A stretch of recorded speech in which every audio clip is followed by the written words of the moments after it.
کے لیے ان کی آواز بنے ہیں، اور جہاں پر بھی گئے ہیں عوام نے ہماری بڑی پذیرائی کی ہے۔ خصوصاً میں آج جس زمین پہ ہم بیٹھے ہیں، ہزارہ کے لوگوں نے ہمیشہ اس ملک کے لیے قربانی دی اور ہر تکالیف میں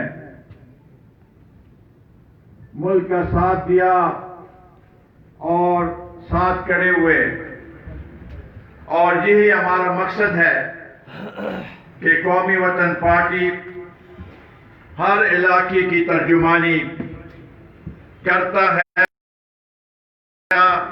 اور انشاءاللہ تعالی جب بھی موقع ملا تو اس علاقے کو اور مزید بہتر بنانے کے لیے ہم اپنا سر توڑ کوشش کریں گے، اور انشاءاللہ اس علاقے کو اور آباد اور ودان بنائیں گے۔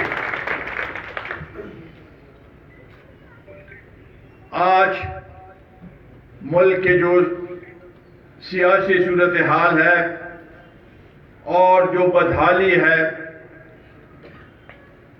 یہ سلسلہ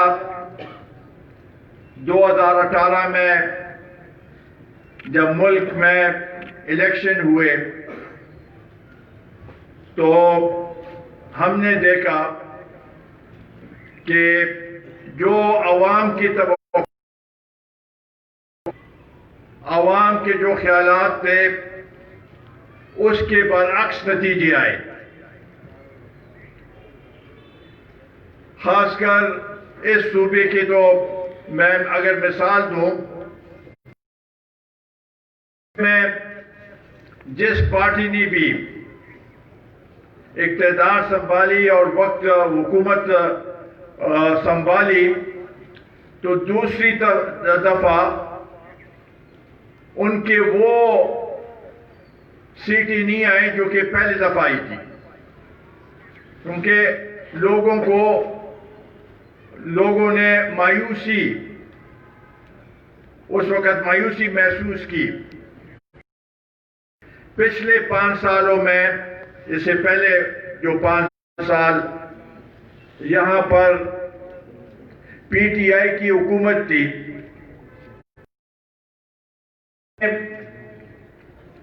اس صوبے میں کوئی کام نہیں کیا، لیکن الیکشن میں پہلے سے زیادہ اور 2/3 اکثریت یہاں پر حاصل کی۔ ہم اس پہ اور پہلے دن سے ہم نے یہ کہا کہ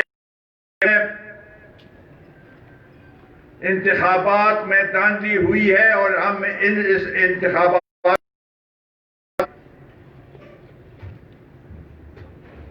اسمبلی جب وجود میں آئی تو ہم نے کہا کہ یہ سلیکٹڈ حکومت ہے،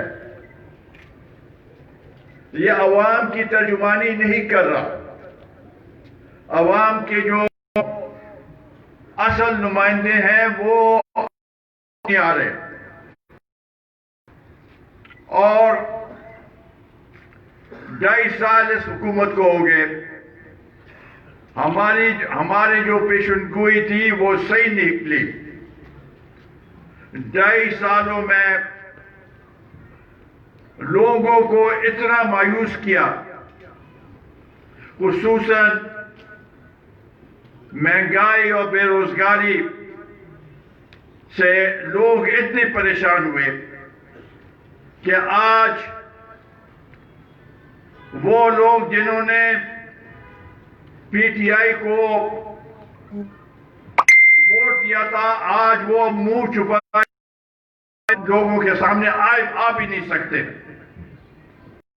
آج ملک مہنگائی کے ایسے ایک دلدل میں پھنس گئی ہے کہ غریب لوگوں کا گزارا مشکل ہو گیا ہے۔ 2 وقت کی روٹی اپنے بچوں کے لیے لا سکتے. آج اگر آپ آٹے کی قیمت دیکھیں تو پچھلے اتوار میں 20 کلو کا تیلا اگر 850 روپے کا تھا تو آج وہ تیلا 1500 روپے کا مل رہا ہے. چینی کی قیمت جو پچھلے اتوار میں 55 روپے کلو تھی آج 110 سے تجاوز کر گئی ہے. گھی کے کلو 200 گھی مل رہا ہے. خوراک کی جو مہنگائی ہے, صرف خوراک کی چیزوں کا لیں تو اس کی مہنگائی کی سطح جو ہے 35% ہے. آج یہ حکومت موازنہ کرتی ہے باقی حکومتوں سے, ہمیشہ باقی ملکوں سے. جو بھی کام کریں تو کہیں کہ جی یہ پچھلی حکومت کی وجہ سے یہ حالات ایسے بنے ہوئے ہیں. آج اس خطے میں جتنے بھی ممالک ہیں, سری لنکا, بنگلہ دیش, انڈیا, نیپال, مالدیوز, افغانستان, ان سب سے زیادہ مہنگائی پاکستان میں ہے. یہ شرم کی بات ہے. ان سب سے, ان میں کم مہنگائی ہے اور یہاں پر زیادہ مہنگائی ہے. اور ہمارے جو سلیکٹڈ وزیر اعظم ہیں وہ کہتے ہیں کہ بین الاقوامی سطح پہ چونکہ حالات ایسے ہیں تو اس کی وجہ سے مہنگائی بڑھی ہے. اور بھائی اگر اس کی وجہ سے مہنگائی بڑھی ہو تو یہ باقی ملکوں میں بھی بڑھنی چاہیے. انڈیا میں بڑھنی چاہیے, افغانستان میں بڑھنی چاہیے, نیپال میں بڑھنی چاہیے, بنگلہ دیش میں بڑھنی چاہیے, سری لنکا میں بڑھنی چاہیے. وہاں تو نہیں بڑھی, صرف یہاں پر بڑھی ہے. یہ دو چیزوں میں تو مکمل طور پر سکینڈل ہوئے ہیں. یہ ملک تھا, ہم فخر سے کہتے تھے کہ ہم گندم میں خود کفیل ہیں اور دنیا میں 7ویں 8ویں نمبر پہ ہماری گندم کی پیداوار ہوا کرتی تھی. برآمد کرتے تھے ہم گندم. آج یہ صورتحال ہے کہ ہم درآمد کر رہے ہیں گندم کو. اور اس کی بھی کیا وجہ, جب پیداوار اس سال اگر کم بھی ہوئی تو ان کو یہ سوچنا چاہیے تھا کہ بھئی گندم کم ہوئی ہے, اس کی برآمد نہ کرو. انہوں نے اس وقت برآمد کیا, کم قیمت پہ گندم برآمد کی. اب جب شارٹیج آ گیا ہے تو آدمی مارکیٹ میں گندم کی قیمت زیادہ ہے, زیادہ قیمت پہ یہ درآمد کر رہے ہیں. اسی طریقے سے چینی میں بھی یہ ہوا, غلط وقت پہ برآمد کیا اور اب جب لے رہے ہیں تو وہ اس کی قیمت بڑھ گئی ہے. یہ نقصان کس کا ہوا؟ نقصان غریب عوام کا ہوا ہے. ان سے 404 بلین روپے اضافی اس حکومت کی نااہلی کی وجہ سے زیادہ ان کو پیسے خرچ کرنے پڑے اور ان کو اس حالت میں اور اس مجبوری میں ڈالنا, یہ پی ٹی آئی کا کیا کارنامہ ہے. اور ان کی وجہ سے آج حکومت, آج ملک جو ہے پریشانی کے حال میں ہے. تو اس حکومت سے ہم کیا توقع رکھیں جو جنہوں نے کہا کہ 1 کروڑ نئی نوکریاں میں دوں گا, 50 لاکھ گھر بنواؤں گا لوگوں کے لیے, تو کیا اب تقریباً 60-70 لاکھ لوگ اضافی بے روزگار ہو گئے ہیں اس ملک میں. ان چیزوں کی طرف توجہ دو. لیکن اس کی سوچ، اس کا ذہن اور اس کی آنکھیں صرف ایک طرف اس کی توجہ ہے، اور وہ ہے کہ اپوزیشن کے جلسے اور اپوزیشن کے جو صورتحال ہے اس کی وجہ سے اس کا دماغ مفلوج ہو گیا، وہ اور کسی چیز کی طرف دیکھنے کے لیے تیار ہی نہیں۔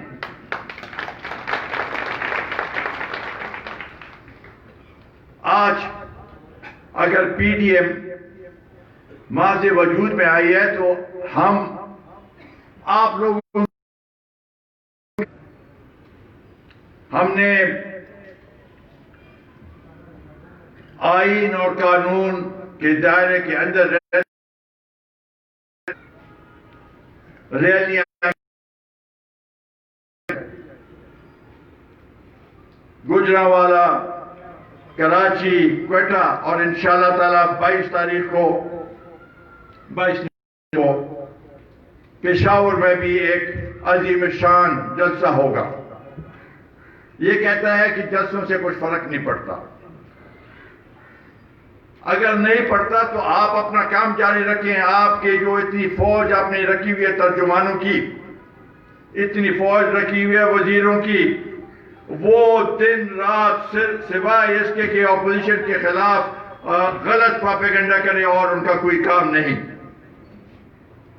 تو اس سے کیا پتہ چلتا ہے کہ ان کے پاؤں جو ہیں وہ ہل گئے ہیں۔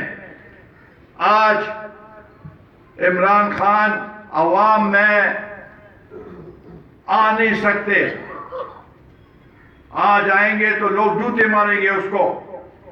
آپ نے اس ملک کو، اس ملک کے غریبوں کے ساتھ جو ظلم و زیادتی کی ہے وہ کسی حکومت نے اس سے پہلے نہیں کی، اور کوئی حکومت بھی اتنے مختصر وقت میں اتنا ناکام نہیں ہوا جو کہ پی ٹی آئی کی حکومت آج ناکام ہوئی ہے۔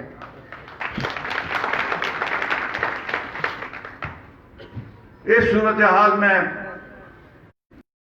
مشن کو آگے بڑھانا ہے۔ یہ تو ہر ایک اس میں اس کا یہ جب بھی تقریر کرتے ہیں تو کہتے ہیں کہ ہم اور فوج ایک پیج پہ ہیں۔ بالکل اچھی ایک پیج پہ ہیں۔ ہم یہ کہتے ہیں کہ پی ڈی ایم کے جو پارٹیاں ہیں اور عوام ایک پیج پہ ہیں، اور ہم میں عوام زیادہ مقدم ہے، اور عوام کے ساتھ ہم نے اکٹھے ہو کے اس ملک کو صحیح راستے پہ لگانا ہے۔ پچھلے دنوں انہوں نے ایک فورس بنائی، ٹائیگر فورس۔ جب مہنگائی کا جو زور ہے اور وہ بے قابو ہو گیا، وہ جن بوتل سے نکل آیا، تو 10 دفعہ تو انہوں نے تقریریں کی کہ بس اب میں نے فیصلہ کر لیا ہے اور اس گندم کے مافیا کو، چینی کے مافیا کو میں نہیں چھوڑوں گا۔ لیکن اس میں بھی ناکامی۔ ابھی ٹائیگر فورس کو بنایا ہے، ان کو کہا کہ آپ مہنگائی کو کنٹرول کریں۔ مہنگائی کو کنٹرول کرنا حکومت کا کام ہے، انتظامیہ کا کام ہے۔ ایسے غیر آئینی، غیر قانونی لوگوں کو ٹائیگر فورس کا اس کا وجود میں آنا، یہ غیر آئینی اور غیر قانونی ہے۔ اس کو ہم برداشت نہیں کر سکتے۔ یہ تاجروں کو اور عوام کو لڑانے کے لیے یہ فورس بنائی گئی ہے، اس کو ہم کسی صورت میں بھی برداشت نہیں کر سکتے۔ اسی طریقے سے مہنگائی کو اگر انہوں نے، میں وارننگ دیتا ہوں ان کو، خبردار کرتا ہوں ان کو،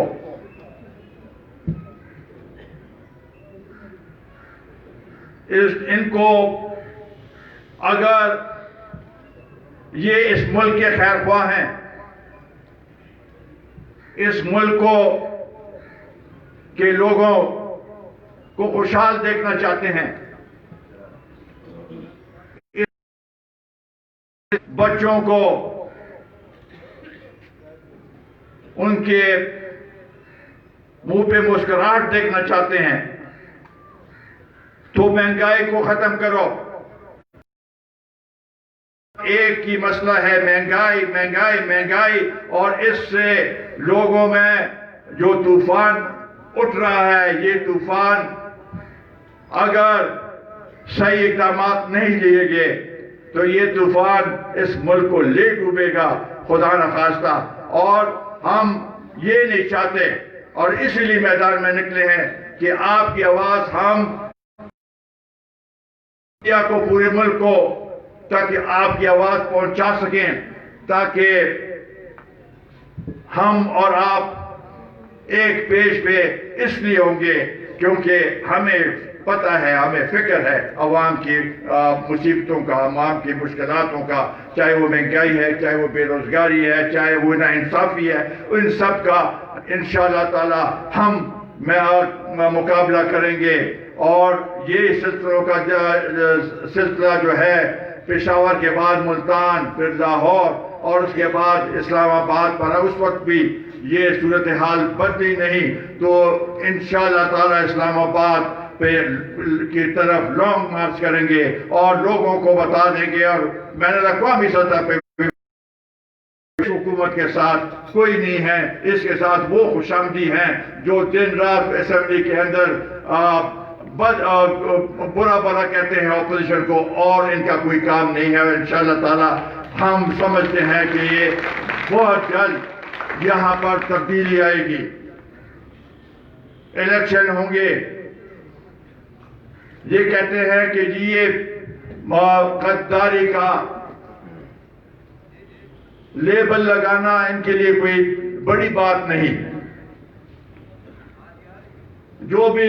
جو بھی بات کرے تو کہے جی یہ غدار ہیں، یہ ملک دشمن ہیں. ہم تو نکلے ہیں تو آئین کی پاسداری کے لیے.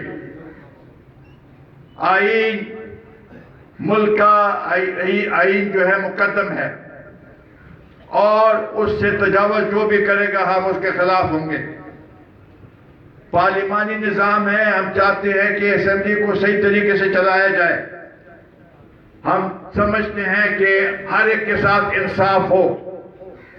ہم سمجھتے ہیں کہ صوبوں کی جو حقوق ہیں وہ حقوق ان کو دیے جائیں. ہم سمجھتے ہیں کہ 18ویں ترمیم اور NFC ایوارڈ جو کہ متفقہ طور پر چاروں صوبوں نے متفقہ طور پر 18ویں ترمیم کا انعقاد کیا تھا اور NFC ایوارڈ بھی دیا، اس میں اگر چھیڑ چھاڑ کی گئی تو اس کا ہم مقابلہ کریں گے.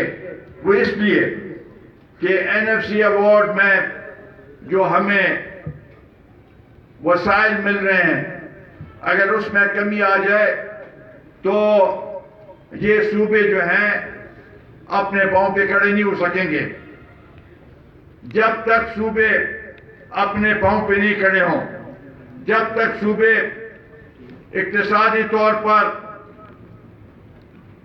ان کی حساب کتاب صحیح نہ ہو تو یہ ملک آگے نہیں چل سکتا. ہم آئین کی پاسداری کے لیے آئے ہیں. انہوں نے عمران نیازی نے وکلاء کے کنونشن میں کہا کہ آپ لوگ کیا جانتے ہیں، اپوزیشن کیا جانتی ہے، میں جمہوریت ہوں، میں جمہوریت ہوں.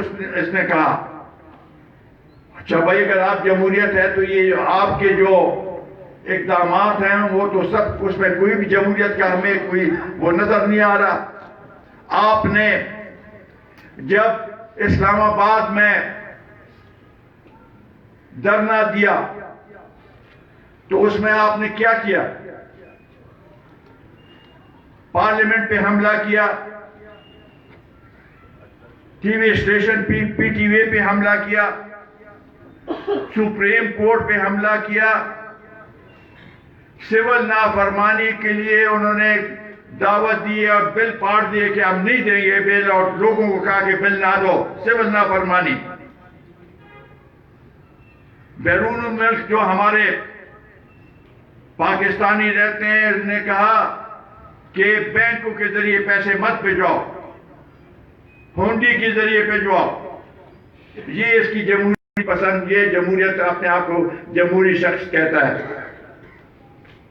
یہ کیسے جمہوریت ملک میں بحال کر سکتا ہے؟ عجیب بات ہے. پرسوں جو پی ٹی وی پہ حملہ ہوا اور اس کا جو مقدمہ تھا اے ٹی سی کورٹ میں، اس میں انہوں نے کہا کہ جی ہمیں کوئی شواہد نہیں ملے عمران خان کے خلاف اور اس کو ہم بری کرتے ہیں. جب ملک میں جو پروسیکیوشن ہوتا ہے وہ حکومت اور کیا ان کی ڈیفنس کی اور پروسیکیوشن کی ایک ہی وہ ہو اور انہوں نے کوئی کوشش نہ کی ہو تو لازمی بات ہے اپنے آپ کو تو یہ برذمہ قرار دے سکتا ہے. لیکن اگر یہ شیخ رشید کی کتاب پڑھ لیتے، اس کو شواہد کے طور پر سامنے لاتے، تو اس میں انہوں نے کہا کہ یہ میرے سامنے یہ منصوبہ بنا تھا کہ پی ٹی وی پہ بھی حملہ کرنا ہے اور اسمبلی پہ بھی حملہ کرنا ہے. مخدوم ہاشمی صاحب اس نے علناً کہا کہ یہ اس کے منصوبے تھے اور اس لیے میں ان سے جدا ہوا ہوں. اس وقت جو اس کی ریکارڈنگ جو اب صدر بن رہا ہے عارف علوی، اس کی اور عمران خان کی جو ریکارڈنگ ہے جب انہوں نے حملہ کیا پی ٹی وی اسٹیشن پہ، تو انہوں نے کہا کہ جی کام ہو گیا، تو عمران خان نے کہا اچھا حکومت نے استعفیٰ دے دیا. یہ شواہد نہیں ہے، یہ نظر نہیں آتے ہیں، عام لوگوں کو بھی پتہ ہے.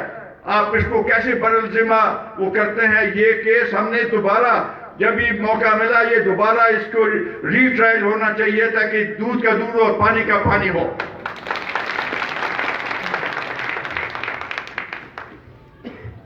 حکومتیں اس طریقے سے نہیں چلتی. اس کا تو نہ کوئی وعدہ ہے، نہ کوئی زبان ہے، نہ کوئی قول ہے. اس کے قول اور فعل میں بھی تعداد ہے. یو ٹرن کا ماسٹر ہے، روزانہ جو بات کرتا ہے اس کے دوسرے دن اس کے یو ٹرن لے لیتا ہے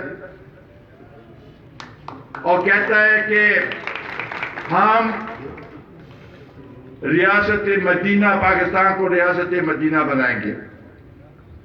ریاست مدینہ جھوٹ پہ، غلط باتوں پہ، غلط ارادوں سے اور انصاف نہ ملنے سے ریاست مدینہ نہیں بن سکتا. یہ بھی ایک ملک کے ساتھ اور قوم کے ساتھ یہ غلط بیانی کر رہا ہے. 2.5 سال تک تو ریاست مدینہ کا ہمیں کوئی نام و نشان تک نظر نہیں آیا. یہ اب بھی اسمبلی کے اندر وہی زبان استعمال کر رہے ہیں جو کہ کنٹینر کے اوپر یہاں پر اسلام آباد میں استعمال کر رہے تھے، وہی زبان استعمال کر رہے ہیں. اور غداری کے الزام اپوزیشن کے پارٹیوں پہ لگاتے ہیں. یہ قوم جانتی ہے ایک ہی ابھی راستہ رہ گیا ہے اور انشاءاللہ تعالی وہ راستہ ہم سب کو قابل قبول ہوگا کہ ملک میں دوبارہ انتخابات کرائے جائیں اور عوام کو فیصلہ کرنے دے. عوام اس کی جھوٹ، اس کی جو حکومت کا طرز نہ جس میں کوئی اس کی جو کارنامے ہیں وہ اس کو سامنے رکھتے ہوئے میں سمجھتا ہوں کہ اس سے بڑی عدالت کوئی اور نہیں جو کہ عوام کی عدالت ہے. اور عوام کی عدالت میں انشاءاللہ تعالی یہ فیل ہوگا اور اس ملک میں ایک صحیح منتخب حکومت آئے گی. وہ حکومت جو کہ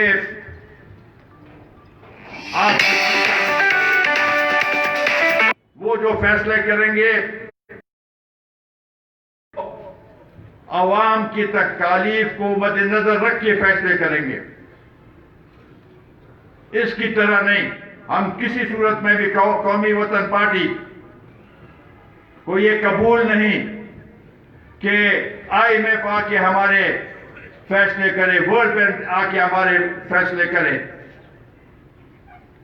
یہ فیصلے ہم نے عوام کے نفس پہ ہاتھ رکھ کے فیصلے کرنے ہیں, اور وہ فیصلے ہوں گے جو کہ عوام کو اس سے خوشحالی ہو, کہ بچے پڑھائی کر سکیں, عوام کے جو ہیں جو مشکلات ہیں وہ آسان ہو. اس طریقے سے حکومت چلے گی تو وہ عوام کے لیے بہتری کی طرف جائے گی, اور انشاءاللہ تعالی وہ دن دور نہیں.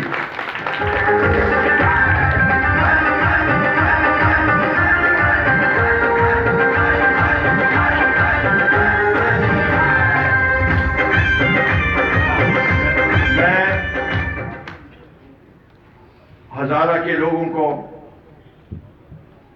میں پیغام دینا چاہتا ہوں کہ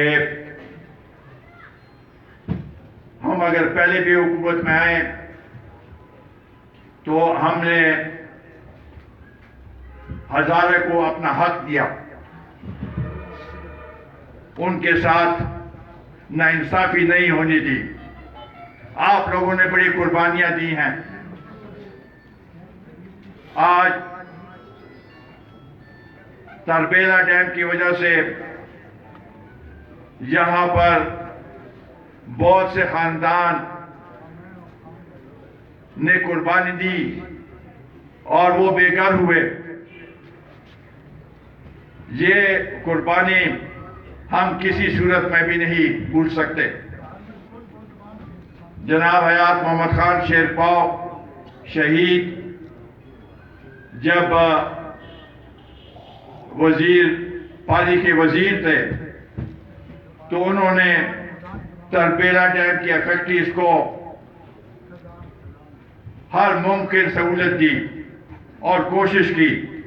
اور آج بھی اگر آپ کے بڑوں سے سنیں تو وہ آپ کو بتائیں گے کہ تربیلا ڈیم فیکٹری جو تھے ان کے ساتھ اگر کسی نے ہمدردی اور کسی نے ان کے ساتھ ان کے مشکل میں ان کا ساتھ دیا تو وہ صرف اور صرف حیات محمد خان شیرپاؤ تھے. لہذا ہم یہ سمجھتے ہیں کہ ہر ایک اس صوبے میں 4 ریجن ہیں, ہزارہ کا, ملاکنڈ کا, پشاور کا اور جنوبی اضلاع.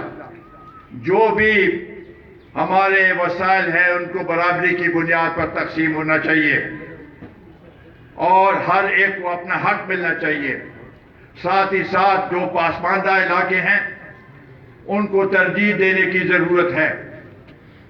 اس مہنگائی اور جو صورتحال اپنی ہے,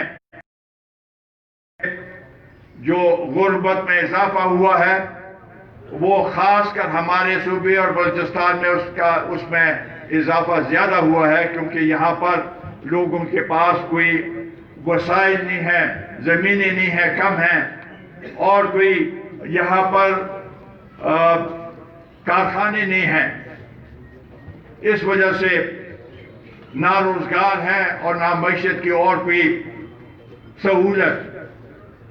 اس لیے ہم سمجھتے ہیں اور یہ ہمارا آواز ہے کہ سی پیک میں ہری پور کو ترجیح بنیادوں پہ یہاں پر ایک انڈسٹریل زون بڑا اس کے ساتھ منسلک سی پیک کے ساتھ وہ بنایا جائے تاکہ لوگوں کو روزگار کے مواقع میسر ہو سکے اور لوگ یہاں کے لوگ جو ہیں وہ آباد اور خوش ہوں. یہ اکنامک زون کا منصوبہ ہم سمجھتے ہیں کہ آپ کا حق بنتا ہے, ہزارے کا حق بنتا ہے. آپ کے راستہ یہاں سے ہی شروع ہے، اور اس سے نہ صرف چین کو بلکہ پاکستان کو تقویت ملے گی، اور یہ ایک ایسا منصوبہ ہے جس کے اوپر آج اس طریقے سے، اس رفتار سے کام نہیں ہو رہا جو رفتار سے کام ہونا چاہیے تھا۔ ہمیں خوشی ہے کہ موٹر وے کی وجہ سے آپ کو سہولت ملی، لیکن یہ کافی نہیں جب تک اکنامک زون یہاں پر نہیں بنے گا اور لوگوں کو روزگار میسر نہیں ہوگا، یہ علاقہ اس طریقے سے آباد نہیں ہوگا۔ تو اس کے لیے ہم کوشاں ہیں، اور انشاءاللہ تعالی یہ کوشش ضرور رہے گی ہماری۔ جناب آفتاب رخان شیر کو زندہ باد، قومی وطن پارٹی زندہ باد۔ میں آخر میں آپ سب کا اور خصوصاً ڈاکٹر صاحبہ کا بے حد مشکور و ممنون ہوں کہ باوجود مشکل حالات کے مجھے علم ہے کہ بہت رکاوٹیں تھی اس کنونشن کے انعقاد میں، وہ انہوں نے عبور کیا، اور آپ سب مختلف علاقوں سے یہاں پر آئے اور ہماری پذیرائی کی۔ میں آپ سب کا بے حد مشکور و ممنون ہوں۔ اللہ تعالیٰ آپ سب کو خوش رکھے، آمین۔